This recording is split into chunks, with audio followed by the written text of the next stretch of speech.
Bil Mustafa Muhammad sallallahu alaihi wasallam. Al-Fatihah. A'udzubillahi minasyaitonir rajim. Bismillahirrahmanirrahim. Alhamdulillahirabbil alamin. Arrahmanir rahim. Maliki yaumiddin. Iyyaka na'budu wa iyyaka nasta'in. Ihdinas siratal mustaqim. Siratal ladzina an'amta 'alaihim ghairil maghdubi 'alaihim waladdallin. Amin. Para pemirsa TVRI Sumatera Selatan yang dimuliakan Allah SWT, pada pembicaraan terdahulu kita sudah membahas tentang wakaf. Wakaf ini adalah pemindahan kemanfaatan suatu benda kepada orang tertentu dengan niat ingin mendapat ridho Allah Subhanahu wa taala. Para ulama sepakat bahwa wakaf ini termasuk salah satu dari amal jariyah. Rasulullah SAW menyatakan dalam sebuah hadis, "Iza matal abdu in qata'a amaluhu illa min salasatin min shadaqatin jariyah aw ilmi yuntafa'u bi aw waladin shalih yad'ulah." Rawahu Muslim. Apabila seseorang anak Adam itu mati, putuslah segala amalnya kecuali 3. Yang pertama sedekah jariyah, yang kedua ilmu yang bermanfaat, dan yang ketiga anak yang soleh yang mendoakannya. Wakaf ini salah satu dari amal jariyah. Permasalahannya sering terjadi di masyarakat ketika orang tuanya mewakafkan tanah untuk pembangunan masjid atau musola. Maka setelah orang tuanya wafat, anak-anak cucunya menggugat bahwa wakaf yang diberikan oleh orang tuanya itu tidak ada pemberitahuan dari orang tuanya dan tidak ada surat menyurat. Karena itu mereka menggugat. Maka untuk mengatasi permasalahan ini dalam undang-undang wakaf ditentukan apabila seseorang akan mewakafkan harta bendanya baik kepada yayasan masjid maupun musola, hendaklah melakukan ikrar wakaf di KUA, kantor urusan agama. Lalu dibuat akte ikrar wakaf dengan saksi-saksi dan ditujukan di situ kepada siapa wakaf itu diamanatkan. Lalu nanti KUA bekerjasama dengan pengurus-pengurus masjid atau musola itu menunjuk nazir yang akan mengurus tanah wakaf ini. Dan nazir itu nanti dengan akte wakaf itu bisa dijadikan landasan hak untuk mensertifikatkan tanah yang diwakafkan oleh seseorang. Apabila sudah ada sertifikat, maka anak cucunya tidak bisa lagi membatalkan atau menarik kembali wakaf yang telah diberikan oleh orang tua.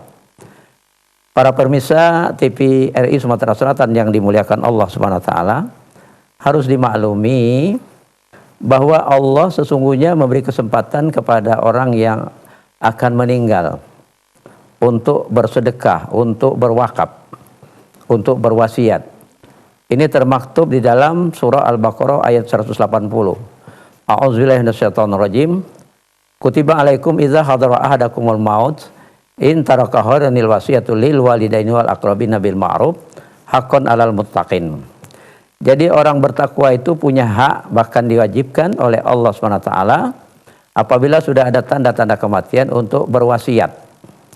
Apabila dia meninggalkan harta yang banyak, tapi bil ma'ruf. Bil ma'ruf di sini maksudnya proporsional, tidak boleh melebihi sepertiga dari harta kumulatif. Apabila sudah berwasiat seperti itu, maka Al-Baqarah 181, paman baddalahu ba'da ma sami'ahu fa innama ismuhu 'alal ladzina yubaddiluna innallaha sami'un alim. Maka barang siapa merubah wasiat itu tidak dilaksanakan, maka dosanya itu ditanggung oleh yang merubahnya itu. Sedangkan yang berwasiat untuk mewakafkan tanahnya dan lain-lain itu tetap memperoleh pahala. Jadi ini harus dimaklumi oleh anak cucu yang mewakafkan. Kalau sudah diwakafkan jangan ditarik kembali. Itu untuk amal soleh, amal jariyah. Memang Allah SWT dalam hadis kursi menyatakan bahwa 2 saja yang bukan merupakan hak kalian, hak manusia ini. Dia merupakan rahmat kasih sayang Allah Subhanahu wa taala. Pertama, ruhmu sudah meninggalkan jasadmu, engkau bersedekah. Sedekah wasiat ini. Yang tadi para ulama sepakat sedekah ini juga termasuk wakaf. Yang kedua, ruhmu sudah meninggalkan jasadmu, engkau disolatkan orang. Itu kemurahan Allah Subhanahu wa taala karena Allah sayang kepada hambanya ini. Jadi kalau dia berwasiat, sepertiga dari hartanya itu hak orang yang akan wafat itu. Kita memang nanti ketika akan wafat mengetahui pada saatnya kita akan diambil oleh Allah SWT ruh kita. Karena menurut Rasulullah SAW bahwa apabila yang akan meninggal itu orang baik, dia dijemput oleh 70.000 malaikat yang 70 malaikat yang berpakaian serba putih di setentangan matanya. Lalu mereka memeras ruh 5 gelombang. Gelombang pertama dari ujung kaki sampai dengkul, gelombang kedua dari dengkul sampai pusat, gelombang ketiga dari pusat sampai dada, gelombang keempat dari dada sampai tenggorokan. Nah, sebelum sampai gelombang kelima dilaksanakan, maka Jibril alaihissalam membentangkan sayap kanannya, tergambar surga dengan segala kenikmatan yang akan diperolehnya kelak di akhirat. Karena itu dia senang dan dia tahu bahwa dia akan tidak lama lagi wafat. Karena itu pada saat seperti itulah kalau dia sempat berwasiat kepada anak-anaknya untuk mewakafkan tanah atau apapun yang dapat menambah kebaikannya, untuk mensucikan dirinya menurut Allah SWT dalam hadis kursi tadi, untuk menambah pahalanya dan untuk membersihkan dirinya. Nah, kalau yang akan meninggal itu orang munafik, maka mulai yang menjemputnya itu 70 malaikat yang berpakaian serba hitam di setentangan matanya. Prosesnya sama, sampai ke di tenggorokan, maka Jibril alaihissalam membentangkan sayap kirinya, tergambar kedahsyatan neraka yang kelak akan diperolehnya di akhirat. Ketika itu galau dan penyesalannya seperti yang termaktub di dalam surah Al-Munafiqun ayat 10. Allah menyatakan, "Ampiku mimma razaqnakum min qabli ayati ahadakumul maut fayaqul rabbi laula akhartani ila ajalin qaribin fa asaddaqu aku minas solihin."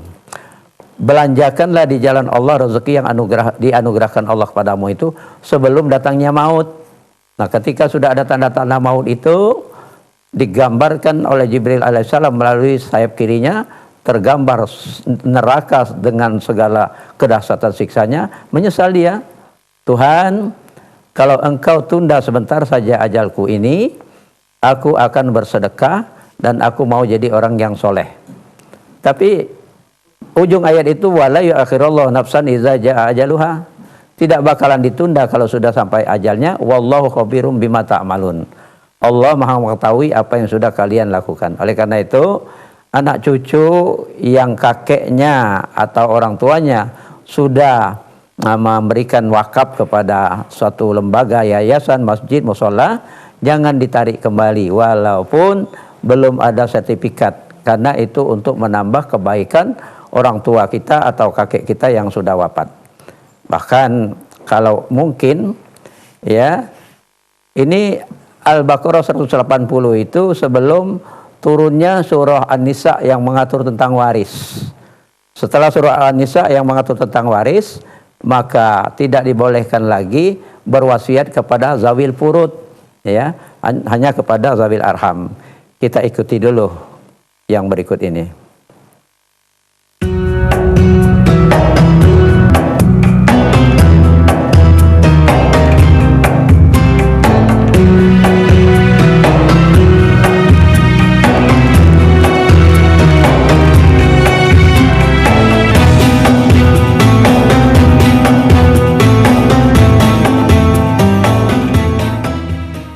Para pemirsa TVRI Sumatera Selatan. Oh, iklan. Dengan tiga wajib, wajib iman, wajib aman, wajib imun. Berolahraga, riang gembira, mencegah kita jatuh sakit. Makanan bergizi tiap hari, tidur cukup itu pasti. Dan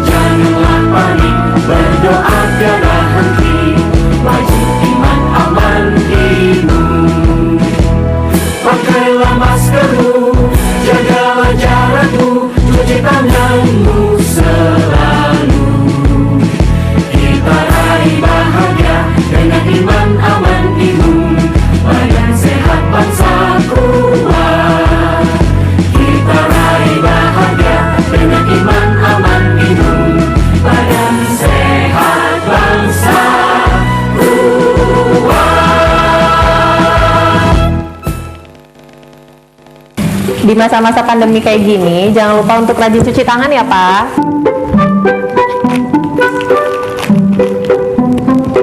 Pak, hand sanitizer kita habis loh. Nanti jangan lupa beli ya. Tenang, Ma. Papa masih punya satu lagi kok. Aman. Hai sayang. Papa jangan Ya? lupa jaga jarak ya, Pak. Iya, kalian berdua belajar ya? Iya. Ya udah belajar yang benar ya. Ya. Papa tinggal dulu ya.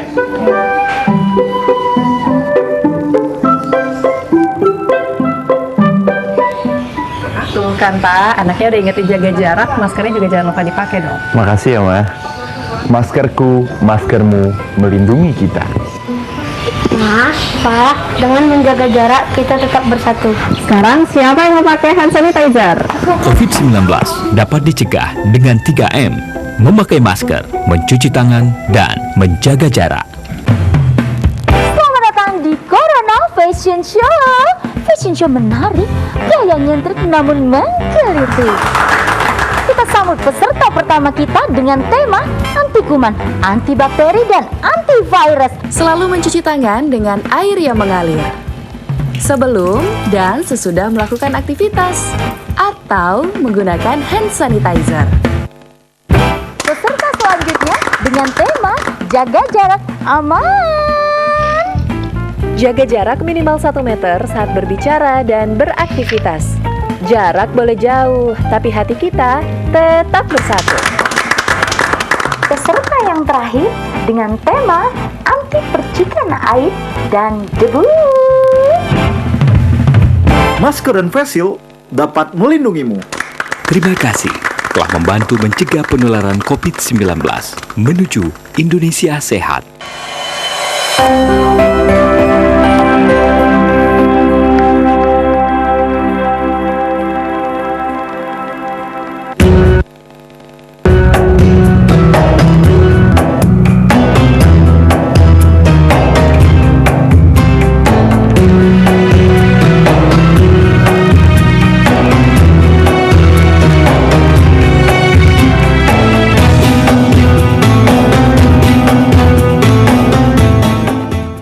Para pemirsa TVRI Sumatera Selatan, apabila kakek atau orang tua kita mewakafkan bendanya, tanah ataupun kebun, maka jangan ditarik kembali. Walaupun tidak ada sertifikat atau belum ada sertifikat, karena itu untuk menambah sedekah jariyah yang pahalanya mengalir kepada kakek atau orang tua kita sampai hari kiamat. Karena itu, sebelum surah An-Nisa diturunkan yang mengatur tentang waris, Al-Baqarah 180 itu tadinya untuk berwasiat kepada ahli waris. Tapi setelah surah An-Nisa turun yang mengatur tentang waris, maka Al-Baqarah 180 itu berwasiat untuk zawil arham atau lembaga-lembaga lain yang tidak termasuk dalam zawil furud. Bahkan di dalam surah An-Nisa ayat 11 dinyatakan a'udzubillahi minasyaitonirrajim walakum nisfu ma taraka azwajukum illam yakul lahunna walad wa in kana lahunna walad falakumur rubu mimma tarakna mim ba'di wasiyatin yusina biha audain. Nah, di sini kalau istri meninggalkan anak, itu suami memperoleh 1/4 dari harta peninggalan. Begini, kalau suami istri ini dalam kompilasi hukum Islam diatur ada harta bersama dalam Undang-Undang Nomor 1 1974, ada harta milik istri dan ada harta milik suami. Nah, harta bersama ini sepencaharian setelah menikah itu namanya harta bersama. Apabila mati salah satu, istri mati, maka harta bersama ini dibagi 2 dulu. 1/2 untuk suami yang masih hidup, 1/2 itu sisa 1/2 itu peninggalan istri. Peninggalan istri ditambah dengan harta istri yang dia memperoleh warisan dari keluarganya, dari orang tuanya. Suami masih memperoleh 1/4 apabila ada anak. Ya. Apabila tidak ada anak, maka suami memperoleh 1/2 dari peninggalan istri. Tapi sesudah mimma tarokna mimba diwasiyah, sesudah dilaksanakan dulu wasiatnya. Jadi diatur dalam surah An-Nisa ini, apabila salah seorang wafat di antara suami istri ini, ada peluang untuk berwasiat. Ya, wasiat ini tidak boleh melampaui 1/3. Jadi laksanakan wasiatnya dulu, utang piutangnya, baru dibagi harta peninggalan istri tadi itu. Nah, bagaimana kalau tidak berwasiat? Ada seorang sahabat bertanya kepada Rasulullah SAW, ya Rasulullah, inna ummi ubtulitat nafsuha wa uroha lau takalamat tasadaqat pahala ajrun intasaddaqtu anha. Qala na'am, kata Rasulullah SAW. Ya Rasul, ibuku meninggal secara mendadak. Menurut sangkaku, kalau dia sempat berbicara, dia mau bersedekah. Bersedekah ini berwasiat. Pahala ajrun, apa ada ganjarannya buat ibuku itu kalau aku bersedekah atas namanya? Naam, kata Rasulullah SAW. Jadi ini anak yang baik, ahli waris yang baik, ya, walaupun orang tuanya tidak sempat berwasiat, tapi dia tetap mau memberikan sedekah atas nama orang tuanya. Begitu juga ketika ayah meninggal, ada seorang laki-laki bertanya kepada Rasulullah SAW, ya Rasulullah, inna abi mata, walam yusi, apayan pa'uhu atas sedekah anhu. Qala na'am, kata Rasulullah SAW. Ya Rasul, ayahku meninggal, tapi dia tidak berwasiat. Apayan pa'uhu, apa ada manfaatnya untuk ayahku itu, bapakku itu, kalau aku bersedekah atas namanya? Nah, artinya bersedekah baik merupakan dinamakan wakaf atas nama orang tua, baik dari harta peninggalan orang tua, kalau ada, atau dari hartanya sendiri. Karena orang tua ini tidak terhalang hak warisnya. Umpamanya kita suami istri, kita mati, kita ada istri, ada anak laki-laki ataupun anak perempuan. Bapak kita, ibu kita tetap memperoleh hak waris. Kalau kita punya anak, maka hak waris bapak kita itu dapat 1/6. Ibu dapat 1/6 juga. Tapi kalau kita tidak punya anak, cuman punya istri, maka bapak kita mendapat ibu kita mendapat 1/3, bapak kita 1/3 dan asobah. Jadi walaupun bapak kita tidak punya harta, kalau kita kematian bapak atau ibu, ya, kita bersedekah atas namanya atau berwakaf atas namanya, pahalanya sampai kepada orang tua kita itu. Apa argumennya bahwa orang tua kita punya hak atas harta yang ada pada kita? Ada seorang laki-laki mengadukan bapaknya kepada Rasulullah SAW bahwa bapaknya tidak mau membayar hutang. Oleh Jibril dibisiki Rasulullah SAW, wahai Muhammad, jangan diterima dulu anak ini, panggil bapaknya. Lalu dipanggillah bapaknya. Ketika dipanggil bapaknya, coba engkau jelaskan mengenai anakmu ini. Dijelaskan oleh bapaknya sejak bayi, ditimang, disayang, disuapi, kasih makan, terbesar, dia diberikan pakaian, dan seterusnya, diurus semua kepentingan anak ini. Nah, ketika bapaknya mengungkapkan kebaikan-kebaikan bapaknya kepada dia, anak ini melotot, menunjukkan sikap marah kepada bapaknya. Lalu Rasulullah SAW memegang leher baju anak itu sambil bersabda, anta wa maluka li abika. Engkau dan hartamu itu milik bapakmu. Nah, jadi di situ artinya orang tua kita itu berhak atas harta yang ada pada kita. Karena itu sebagai anak yang soleh, bukan saja mendoakan, memohonkan ampun, tapi juga dapat bersedekah atas nama ibu bapaknya. Dan kalau mungkin, ya, mewakafkan tanah, ya, yang ada peninggalan orang tua, walaupun dia tidak berwasiat. Tapi catatannya, tidak boleh melampaui dari 1/3 harta kumulatif itu yang disedekahkan atau sebagai wasiat dari orang tua kita yang wafat. Para pemirsa TVRI Sumatera Selatan yang dimuliakan Allah Subhanahu wa taala, maka permasalahan-permasalahan wakaf ini banyak sekali terjadi di kalangan masyarakat, mungkin karena belum memahami ya bahwa Allah memberikan hak sebagai rahmat Allah tadi itu ketika menjelang wafatnya, kalau dia meninggalkan harta yang banyak untuk berwasiat. Berwasiat itu bil ma'ruf, tidak boleh melampaui sepertiga harta untuk menambah kebaikannya dan membersihkan dirinya. Para pemirsa TVRI Sumatera Selatan yang dimuliakan Allah Subhanahu wa taala, kalau harta simpanan orang tua kita itu juga ternyata setelah diteliti ya, mereka belum mengeluarkan zakat. Nah, ini para ahli waris harus mengeluarkan zakatnya.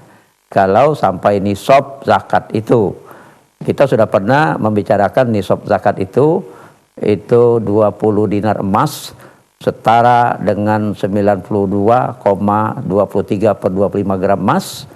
Kalau disukukan itu lebih kurang 14 suku. Kalau diuangkan, karena dinar itu mata uang, maka satu suku dikalikan berapa sekarang ini? 5 juta barangkali ya. Nah, 14 suku, 10 suku saja 50 juta. 4 suku itu 20 juta ya. Jadi 70 juta. Nah, kalau dia meninggalkan aset atau uang memenuhi nisabnya dan ternyata belum dikeluarkan zakatnya, keluarkan dulu zakatnya. Itu untuk membersihkan tadi itu. Sebab kalau tidak mengeluarkan zakat ini, anjlok keimanan seseorang ya, bahwa sudah pernah kita ungkapkan, tapi dalam hubungannya mewakafkan ini, lebih penting zakat dan hutang piutangnya dulu, baru sesudah itu wakaf ya, berwakaf untuk orang tua. Sebab kalau sampai tidak mengeluarkan zakat, khawatir keimanan orang tua atau kakek kita itu menjadi anjlok. Di dalam surah At-Taubah itu kan dinyatakan Allah, wa minhum man ahadallaha la in atana min fadlihi lanasaddaqanna wa lanakunanna minas sholihin. Ada orang-orang yang berjanji, kalau kami dianugerahi rezeki yang banyak, kami mau bersedekah dan kami mau menjadi orang yang soleh. Falamma atahum min fadlihi bakhilu bihi wa tawallaw wa hum muridun. Manakala rezeki yang berlimpah itu dianugerahkan kepada mereka, bakhilu bihi, mereka bakhil dan enggan mengeluarkan zakat. Fa aqabahum nifaqu fi qulubihim ila yaumil yaquna, maka kami timpakan munafik ke dalam hati mereka itu sampai berjumpa dengan kami di hari kiamat. Nah, ayat ini turun ketika Rasulullah SAW dilapori oleh penagih zakat bahwa ada sahabat yang tidak mau mengeluarkan zakat. Kata Rasul SAW, saya sudah tahu, surah At-Taubah sudah turun. Lalu ada yang mendengar ini melapor kepada sahabat yang tidak mau mengeluarkan zakat itu. Lalu sahabat yang tidak mau mengeluarkan zakat itu membawa zakat kambingnya kepada Rasulullah Sallallahu Alaihi Wasallam, tapi Rasulullah Sallallahu Alaihi Wasallam tidak mau menerimanya. Karena apa? Karena tadi itu fa'aqabahum nifaqu fi qulubihim ila yaumil yalqauna. Kami timpakan munafik ke dalam hati mereka tuh sampai berjumpa dengan kami di hari kiamat. Artinya apa yang disikapi oleh Rasulullah SAW itu benar adanya, karena tidak ada teguran dari Allah SWT. Kalau salah, tentu segera Allah menegur kepada Rasulullah SAW. Sebagaimana ketika Rasulullah SAW menghadapi Abu Jahal, dan ketika Rasulullah menghadapi Abu Jahal, datanglah seorang buta. Nah, Rasul tidak memperhatikan orang buta ini, tapi menghadapi Abu Jahal, lalu ditegur oleh Allah Subhanahu Wa Taala, abasa wa tawalla anja'ahul ama. Kala. Jadi dia merengut dan berpaling ketika datang kepadanya orang buta. Jangan begitu. Nah, langsung Rasulullah Sallallahu Alaihi Wasallam merubah sikapnya, memperhatikan orang buta itu, karena orang buta itu akan mempelajari agama dan langsung mempraktekkannya. Jadi kesimpulannya, hadirin para pemirsa TVRI Sumatera Selatan yang dimuliakan Allah SWT, apabila ada di antara keluarga kita, kakek kita, orang tua kita mewakafkan tanah atau kebun untuk dimanfaatkan oleh masyarakat, maka jangan diambil kembali walaupun belum bersertifikat, karena itu untuk menambah kebaikan orang tua kita atau kakek kita. Dan tadi dinyatakan oleh Allah SWT bahwa dua saja yang bukan hak manusia ini, hanya rahmat dan kasih sayang Allah, yaitu ketika ruhnya meninggalkan jasadnya, dia disolatkan oleh orang, dan ketika ruhnya meninggalkan jasadnya, dia bersedekah wasiat itu. Ataupun kalau tidak berwasiat, tanda baiknya anak-anaknya kepada orang tuanya, kepada kakeknya, dia menafkahkan atau mewakafkan peninggalan orang tuanya atau kakeknya untuk menambah pahala kedua orang tuanya atau kakeknya. Ini ahli waris yang baik. Ini saja yang dapat disampaikan dalam kesempatan yang singkat ini. Mudah-mudahan ada manfaatnya. Semoga Allah SWT memberi taufik dan hidayah kepada kita semua, sehingga mudah saja bagi kita melakukan amal-amal soleh ketika sebelum kita wafat. Billahi taufik wal hidayah. Assalamualaikum warahmatullahi wabarakatuh.